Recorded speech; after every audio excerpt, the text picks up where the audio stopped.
international engineer. He was a top man. He was from Bangalore. He retired and settled down.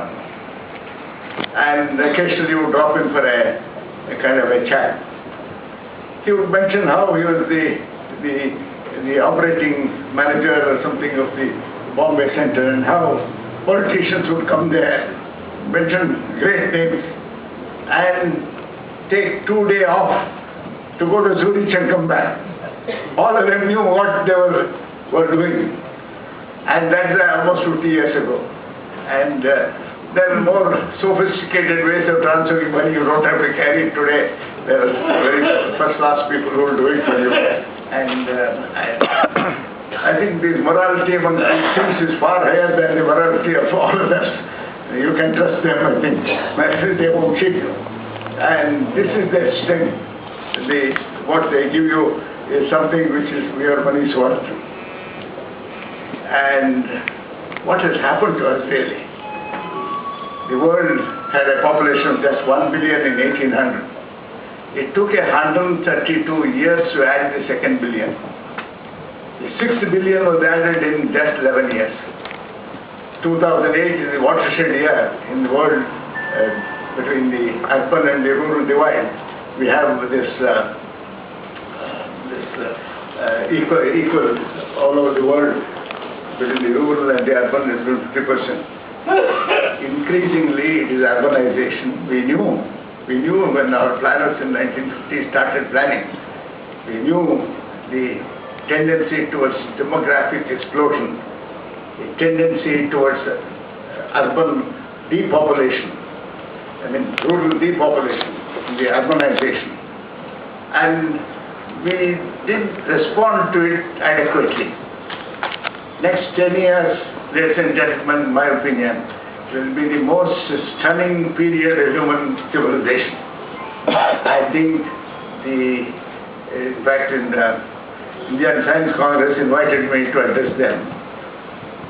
I told them that my claims to be before a group of scientists is far from legitimate, and I don't want to. Law is not an exact science, and not even a good art. And they said, no, we still want you. Then I had to find an excuse for my extraneous presence among scientists.